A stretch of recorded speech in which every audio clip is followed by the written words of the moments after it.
गरीब की अनपढ़ बेटी ने लगाया ठंड में पढ़े लिखे ससुराल में स्वाद का तड़का। ये है गरीब चांदनी की अनपढ़ बेटी माया। माया भले ही अनपढ़ और गरीब है, लेकिन उसके हाथ का स्वाद ऐसा है कि जब भी ये कुछ पकाती है या तड़का लगाती है तो उसकी महक से गांव वालों को पता चल जाता है कि आज कुछ माया स्पेशल पका रही है।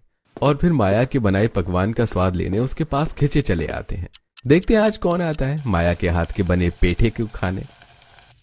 ये है सुखी और गजानंद, माया के पड़ोसी। इतनी बड़ी हवेली में सिर्फ यही दोनों रहते हैं। इनके बच्चे अपने बच्चों के साथ विदेश में जो सेटल्ड है। सर्दियों में यह भी कोई नाश्ता है, चाय और कुकीज।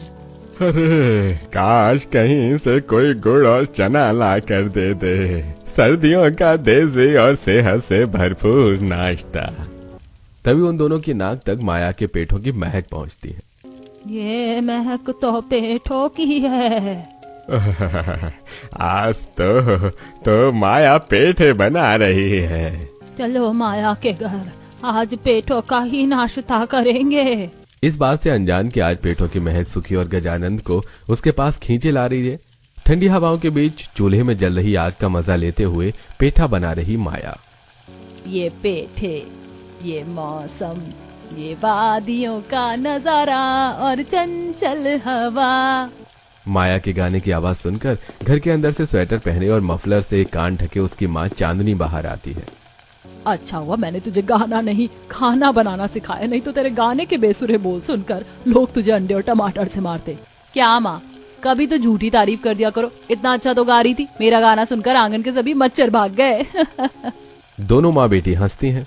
उन दोनों की हंसी ठिठोली चल ही रही थी कि तभी वहां पेठों की खुशबू से उनके पड़ोसी सुखी और गजानंद खिंचे चले आते हैं। उन्हें देखकर चांदनी, आओ काका और काकी, बिल्कुल सही समय पर आयो। माया गरम गरम पेठे बना रही है, खा कर ही जाना। हम दोनों बुढ़ा बुढ़ी पेठे खाने ही तो आए हैं। अरे खुशबू से ही पता चल गया था कि आज माया बेटिया पेठे बना रही है। पेठों की खुशबू से ही तो हम यहाँ खिंचे चले आए हैं। न जाने माया के हाथों में क्या जादू है। गरीबी की वजह से मैं अपनी इकलौती बेटी को पढ़ा लिखा तो नहीं पाई, इसीलिए मैंने उसे अपना खाना बनाने का हुनर दे दिया। शादी के बाद ससुराल में उसे कोई ये तो नहीं कहेगा कि मायके से क्या सीख कर आई है। अरे चांदनी बहू, क्यों निराश होती हो? माया बिटिया भले ही अनपढ़ है, लेकिन उसके हाथों के लगे तड़के का कोई मुकाबला नहीं है। देखना, तुम जिस तरह आज ये पूरा गांव माया बिटिया के हाथों के स्वाद के बारे में जानता है, एक दिन पूरा शहर जानेगा और तारीफ भी करेगा। जब तक वो तीनों आपस में बात कर रहे थे तब तक माया पेठे बना लेती है और एक प्लेट में रखकर पेठा उन्हें देते हुए, आप तीनों बातों से ही अपना पेट भर लोगे क्या? पेठे खाकर नहीं बताओगे कि कैसे बने हैं? अरे पेठों की खुशबू से सही पता चल रहा है कि ये बहुत स्वादिष्ट है। इधर गांव में गजानंद अपनी पत्नी के साथ माया के हाथों बने गर्मा गर्म पेठों का मजा ले रहे थे। उधर उनकी छोटी बहन बबीता शहर में अपनी मॉडर्न फिटनेस फ्रीक और सिर्फ हेल्दी बॉइल्ड और कम तेल में खाना खाने वाली पोता बहू शीला के हाथों का खाना खा खाकर परेशान हो चुकी थी। उसी दिन सुबह डाइनिंग हॉल में अपने बेटे, बहू, गुड़िया, नरेंद्र, पोता पोती अजय और रचना के साथ बैठी बबीता जी को उनकी पोता बहू शीला बॉइल्ड एग्स के साथ बॉइल्ड ब्रोकली और ग्रीन टी लाकर देती है। जब से ये शीला घर में आई है तब से इसके हाथ का बना बेस्वाद बिना मिर्च मसाले वाला खाना खा खा कर मैं परेशान हो गई हूँ। इसे हेल्दी खाना कहते हैं दादी। यही खाना खाकर आप 100 साल तक जियोगी। अरे ऐसा बेस्वाद खाना खाकर 100 साल जीने से अच्छा है अभी ही मौत आ जाए। दादी माँ, आप कहो तो मैं अभी यमराज को फोन करके बुला लेती, उनका कांटेक्ट नंबर है मेरे पास। बबीता जी बुजुर्ग थी तो उनकी बातों को कोई भी सीरियस नहीं लेता था, मजाक में ही टाल देते थे और मजाक कर भी लेते थे। बबीता जी भी उनकी बातों का बुरा नहीं मानती थी। नाश्ता करने के बाद बबीता जी अपने बेटे नरेंद्र के साथ बालकनी में खड़ी होकर घर के सामने जल रही अलाव को देखकर अपने बचपन के दिन याद करके, नरेंद्र बेटा, मुझे ना पता कि अब मैं कब तक और जीऊंगी। शायद कुछ दिनों की मेहमान और हूँ। मरने से पहले मेरी एक आखिरी इच्छा है, क्या तू उसे पूरी करेगा? ये तुम कैसी बातें कर रही हो माँ? अभी तो तुम अपने छोटे पोते और पोती की शादी देखोगी और उनके बच्चों के साथ खेलोगी भी, और तुम्हारी कौन सी इच्छा अधूरी रह गई है? बेटा मरने से पहले मैं अपना बचपन एक बार फिर जीना चाहती हूँ। सर्दियों में बचपन की तरह दिल खोल कर खाना चाहती हूँ। सरसों का साग, मक्के की रोटी, लिट्टी चोखा, चने का साग। माँ, ये सब यहाँ कहाँ मिलेगा? शहर की भीड़ भाड़ में ये भारतीय व्यंजन कहीं खो से गए हैं। मैं जानती हूँ, इसीलिए तो सर्दियों में कुछ दिन अपने भाई के पास गांव में रहकर ये सब खाना चाहती हूँ। गांव में आज भी सर्दियों में ये सब खाते हैं। क्या तू मुझे वहाँ ले चलेगा? माँ, मैं भी सोच रहा था कि सर्दियों में तुम्हारी बहू और नाती पोतों को किसी हिल स्टेशन घुमा लाऊं। तुम कहती हो तो हम सब गांव मामा के घर चलते हैं। अगले ही दिन वो सब पहुंच जाते हैं बबीता जी के भाई और भाभी के घर।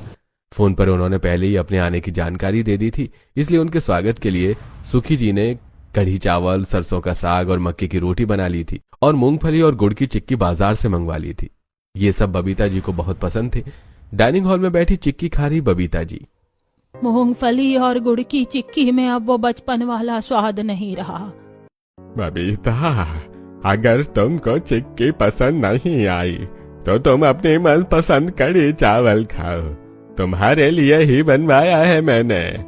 बबीता जी कढ़ी चावल खा रही थी कि तभी उन्हें मूंगफली और गुड़ की चिक्की की खुशबू आती है। ये खुशबू तो बिल्कुल वैसी ही मूंगफली और गुड़ की चिक्की है जैसी हम बचपन में 5 पैसे की खरीद कर खाते थे, है ना भैया? हाँ, बिल्कुल वैसी ही है। तुम खाना चाहोगी? हाँ बिल्कुल, मिल जाए तो जरूर खाऊंगी। खाना खा लेने के बाद गजानंद जी अपनी बहन बबीता को माया के घर ले जाते हैं। उस समय वो आंगन में मूंगफली और गुड़ की चिक्की बना रही थी। उन्हें देखकर माया, दादाजी आज फिर आपको मेरी गुड़ की चिक्की मेरे पास खींच लाई ना? सिर्फ मुझे ही नहीं बेटिया, अरे देख कर मेरे साथ मेरी छोटी बहन भी आई है चिक्की खाने। उन दोनों को चिक्की देकर, खाकर बताइए कैसी बनी है? चिक्की खाकर बबीता जी, अरे वाह, मुंह में जाते ही घुल गई। मेरा बस चले तो मैं अकेले ही सारी चिक्की खा जाऊं। खाइए ना दादी माँ, खाने के लिए ही तो बनाई है। उनके पीछे पीछे गुड़िया और नरेंद्र जी भी माया के घर पहुंच जाते हैं। माँ, तुमने तो आते ही गांव के जायके चखने शुरू कर दिए, चिक्की देते हुए। ले तू भी चखे देख, इसे चखेगा तो शहर का स्वाद भूल जाएगा। बबीता जी चिक्की का एक टुकड़ा नरेंद्र जी को भी दे देती है। चिक्की खाकर, वाकई इस चिक्की का स्वाद तो लाजवाब है। अरे अभी तो तुमने माया बेटिया के हाथ के सिर्फ चिक्की ही चखी है, बाकी के व्यंजन तो चखे ही नहीं। अगर वो चख लोगे तो मेरा दावा है शहर छोड़कर गांव में ही बस जाओगे।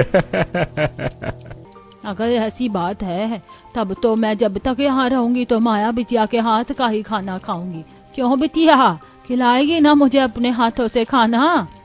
क्यों नहीं दादी माँ, आप जब तक यहाँ रहेंगी तब तक मैं आपको बढ़िया बढ़िया मसालेदार और तड़के वाला खाना खिलाऊंगी। उसी शाम आंगन में चूल्हे पर माया रसम बना रही थी और उसके पास उसकी माँ और गांव की ही फूली कटोरा लिए खड़ी थी। माया, मैंने भी तुम्हारी देखा देखी तुम्हारी तरह बहुत से पकवान बनाने की कोशिश की, लेकिन जो स्वाद तुम्हारे हाथों में है मेरे हाथों में नहीं। अब इतनी भी तारीफ मत कर फूली, मेरी बेटी को नजर मत लगा देना। रसम बनने से पहले ही बबीता जी अपने पोते अजय के साथ वहाँ शॉल ओढ़े पहुँच जाती हैं। माया बिटिया रसम बना रही है क्या? हाँ दादी माँ, खास आपके लिए ही बना रही हूँ, लेकिन आप इतनी ठंड में यहाँ क्यों आई हैं? मैं खुद ही ले आती ना।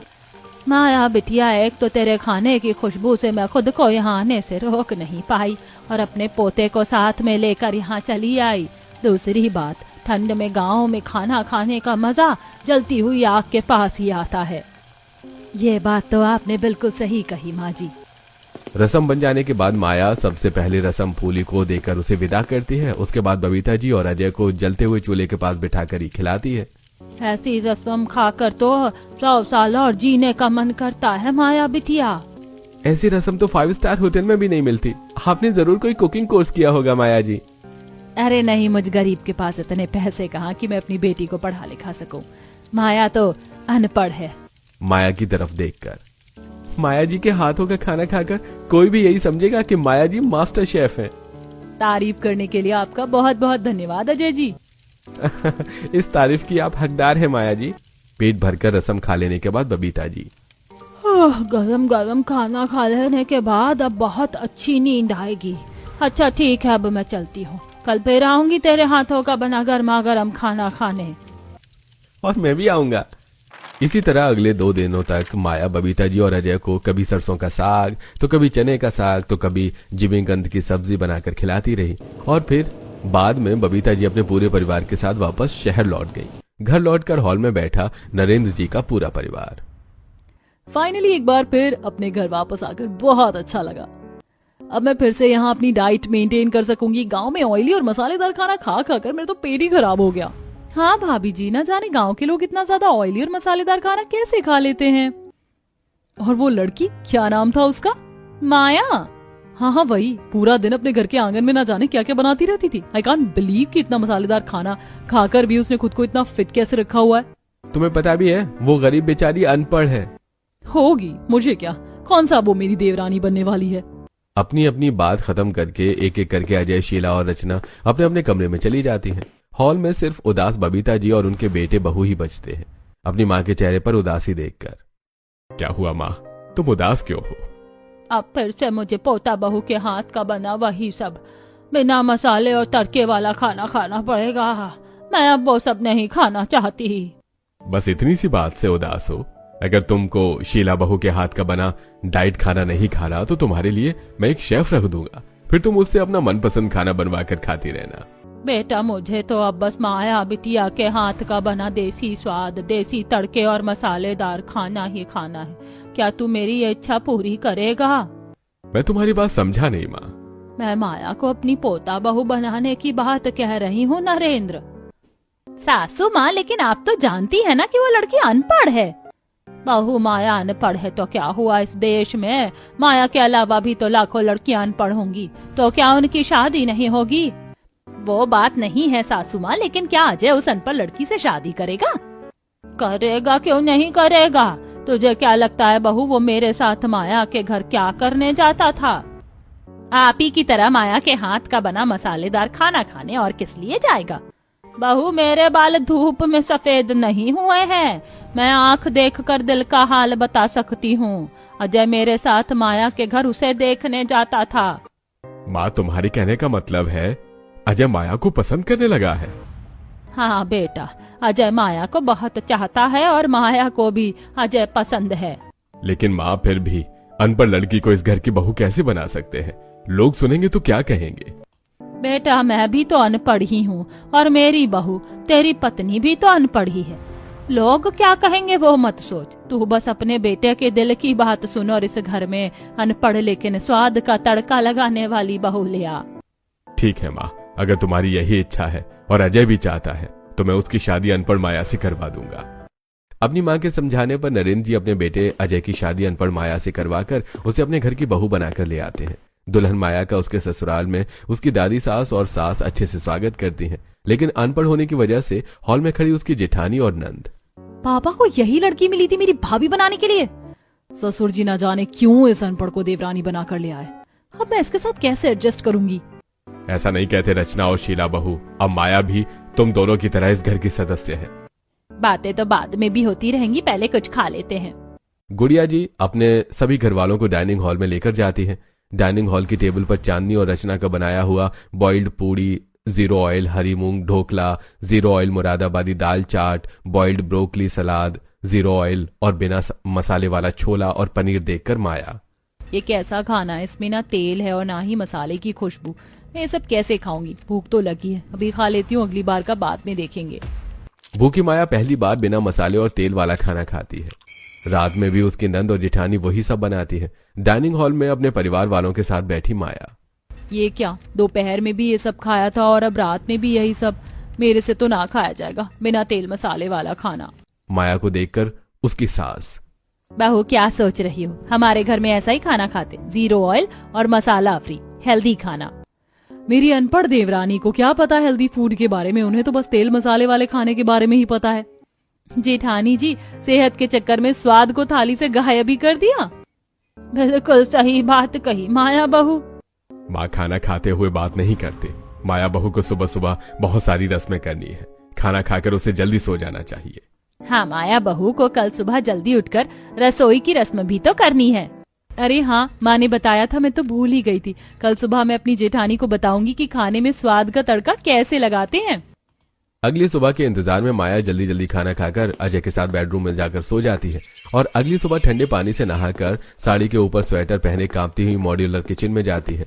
लेकिन किचन में पहले से ही उसकी जेठानी और नंद ने 0 ऑयल 0 शुगर और बिना मसाले वाला सोयाबीन ओट्स टिक्की मिनी इडली ओट्स दलिया और ग्रीन टी बनाकर रेडी कर दिए थे। ओ मेरी माँ, ये कैसी रसोई है? ऐसी रसोई तो मैंने पहली बार देखी है। यहाँ ना तो चूल्हा है और ना ही स्टोव, खाना कैसे बनाऊंगी? हम दोनों नंद भाभी को पता था कि तुम जैसी गरीब गांव की गवार ने मॉड्यूलर किचन पहले कभी नहीं देखा होगा, इसीलिए हमने पहले से ही अपनी पसंद की डिश बनाकर रेडी कर दी है। तुम बस डाइनिंग हॉल में सबको ले जाकर परोस दो। मजबूरन माया को अपनी जेठानी और नंद की बात माननी पड़ती है और एक बार फिर ससुराल में वो अपना मनपसंद खाना खाने से चूक जाती है। लेकिन दोपहर में हॉल से किचन की तरफ जाती हुई माया, अब चाहे जो कुछ भी हो जाए, मैं स्वाद का तड़का लगा कर ही रहूंगी। लेकिन जैसे ही माया किचन के दरवाजे तक पहुंचती है तो किचन में अंदर सलाद बना रही उसकी नंद। अरे भाभी जी, तूफान मेल की तरह कहाँ घुसी चली आ रही हो? मॉड्यूलर किचन में आपका कोई काम नहीं, जाओ यहाँ से। माया बिना कुछ बोले ही निराश होकर अपने कमरे में चली जाती है। तभी आंगन में उपले जलाकर हांडी में सरसों का साग बना रही माया की माँ चांदनी माया को फोन करती है। और बता माया, कैसी है? और ससुराल में सब कैसे हैं? मैं ठीक हूँ माँ, और ससुराल में भी सब ठीक हैं। तुम कैसी हो? मैं भी ठीक हूँ। तूने अब तक अपने ससुराल में स्वाद का तड़का लगाया या नहीं? कहाँ माँ, अब तक तो मुझे रसोई में भी घुसने नहीं दिया, तो क्या खाक कुछ भी बनाऊंगी? तू नई बहू है ना, इसलिए तुझसे कोई काम नहीं करवा रहे होंगे। बहुत ही जल्द तुझे खाना बनाने का मौका मिलेगा। ठीक है माँ, मैं बाद में बात करती हूँ।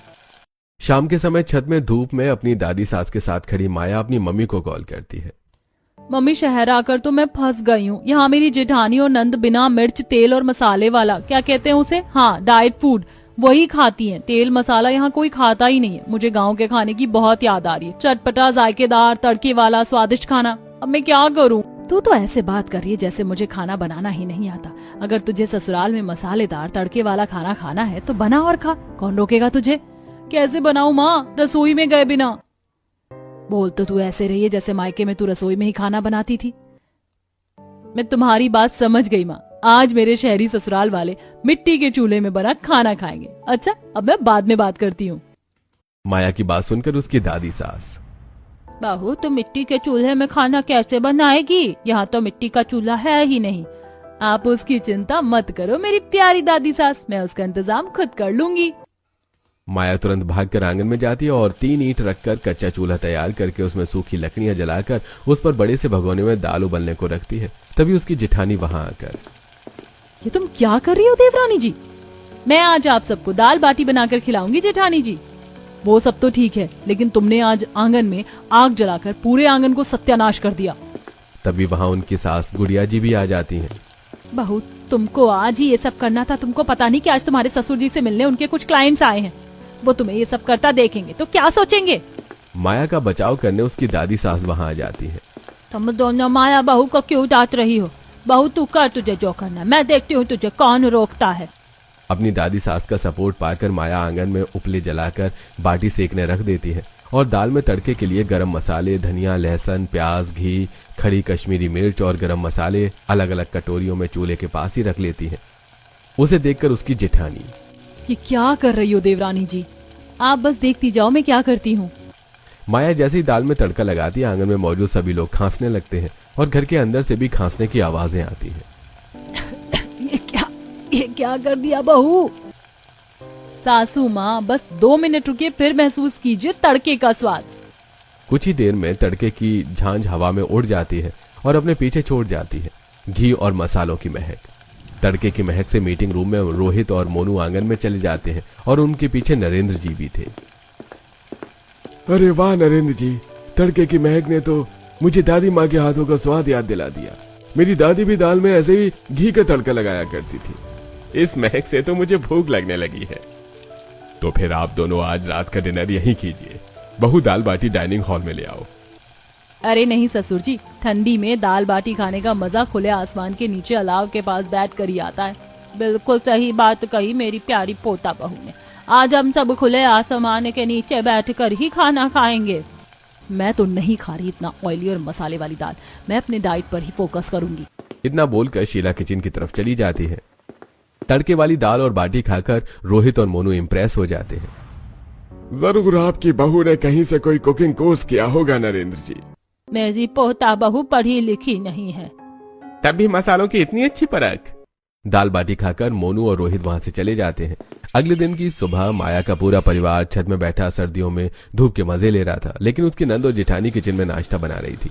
वो दोनों ग्रीन टी और स्प्राउट्स लेकर जैसे ही छत पर पहुंचती हैं, उन्हें देखकर बबीता, बहू अब मैं नहीं खाऊंगी ये तेरे स्प्राउट्स और नहीं पीऊंगी ग्रीन टी। मुझे अब किसी तरह की डाइट पर नहीं रहना। क्यों दादी माँ, क्या बुराई है? मुझे तो अब अपनी छोटी पोता बहू के हाथ का मसालेदार खाना ही खाना है। आखिर इसीलिए तो मैं इस घर में लाई थी इसे। अब से ये भी किचन में खाना बनाएगी। सभी घर वालों की सेहत के लिए ही मैं आप सबको हेल्दी खाना खिलाती आई हूँ। बहू कभी कभी बेस्वाद हेल्दी खाना छोड़कर जायकेदार खाना भी खा लेना चाहिए। इस कल की आई हुई अनपढ़ के हाथ की बनी तड़के वाली दाल क्या खा ली, इन्हें मेरे हाथ का बना खाना बेस्वाद लगने लगा। अभी इन्हें बताती हूँ। शीला रचना को अपने साथ किचन में ले जाकर किचन में रखे शक्कर, नमक, हल्दी पाउडर, धनिया पाउडर, मिर्ची पाउडर, गरम मसालों के डिब्बों के लेबल बदल देती है। शीला गरम मसाले के डिब्बे पर धनिया पाउडर का लेबल लगा देती है और धनिया पाउडर के डिब्बे पर गरम मसाले का लेबल। इसी तरह उन दोनों द्वारा मसालों के डिब्बों के सभी लेबल बदल दिए जाते हैं। अब मैं भी देखती हूँ कि तुम कैसे हमारे किचन में अपने स्वाद का तड़का लगाती हो। बड़ी आई गांव की गवार, हमारी बराबरी करने वाली। मसालों के लेबल बदलकर वो दोनों अपने अपने कमरे में चली जाती हैं। उन्हें अपने पढ़े लिखे होने पर कुछ ज्यादा ही घमंड था, लेकिन वो कहते हैं ना, इंसान घमंड में छोटी छोटी बातें नजरअंदाज कर देता है जो बाद में बहुत बड़ा इम्पैक्ट डालती हैं। माया को मॉड्यूलर किचन के बारे में कुछ भी पता नहीं था, इसलिए उसके साथ किचन में आकर अजय मॉड्यूलर किचन के उपयोग के बारे में सारी बातें समझा जाता है। और फिर माया बनाती है सर्दियों और खास ओकेजन में मध्य प्रदेश के बघेलखंड में खाई जाने वाली डिश रसाज, मसालों के डिब्बे देखकर। मुझे तो पता ही नहीं किस डिब्बे में कौन सा मसाला है, अब मैं क्या करूं? अरे बुद्धू, तेरी नाक कब काम आएगी? माया सभी डिब्बों में से सूंघकर मसाले निकालती है और रसाज में रात की तरह ही एक बार फिर धनिया पाउडर, मिर्ची पाउडर, अदरक, लहसुन और प्याज के पेस्ट के साथ कश्मीरी मिर्च का घी में बढ़िया तड़का लगाती है। तड़के की खुशबू आसपास के घरों तक फैल जाती है। डाइनिंग हॉल में बैठे माया के सभी घर वाले, तड़के की महक से तो लग रहा है कि आज भी कुछ स्पेशल बन रहा है। हाँ, स्पेशल तो है ही। नमक की जगह शक्कर, गरम मसाले की जगह धनिया पाउडर और धनिया पाउडर की जगह गरम मसाला। तभी तड़के की खुशबू से नरेंद्र जी के पड़ोसी शर्मा जी और वर्मा जी खींचे चले आते हैं। अरे आपने बताया नहीं नरेंद्र जी, आपने खाना बनाने के लिए कोई कुक हायर कर लिया है। अरे रात में भी आपके घर से बढ़िया खुशबू आ रही है और अभी भी। अरे खाने की इतनी अच्छी महक से मैं अपने आप को यहाँ से आने से रोक नहीं पाया। अरे तारीफ के लिए आप दोनों का बहुत बहुत शुक्रिया वर्मा जी और शर्मा जी, लेकिन तड़का किसी कुक ने नहीं बल्कि मेरी छोटी बहू ने लगाया है। अच्छा, तो आपकी छोटी बहू प्रोफेशनल शेफ है? वो कोई शेफ वेफ नहीं है, बल्कि गांव की गरीब और अनपढ़ है। अपनी भाभी के लिए ऐसा नहीं बोलते रचना। उनकी बातें चली रही थी कि तभी माया किचन से रसाज लेकर वहां पहुंच जाती है। कौन सी स्पेशल डिश बनाई है माया? ये रसाज है। इसकी खुशबू से तो लग रहा है कि मैं रसाज के साथ साथ प्लेट ही खा जाऊंगा। प्लेट तो कोई नहीं खाएगा ससुर जी, लेकिन आज मेरी प्यारी देवरानी सबकी गालियां जरूर खाएगी। वो सभी रसाज खाने ही वाले थे कि तभी वहां रोहित और मोनू भी पहुंच जाते हैं।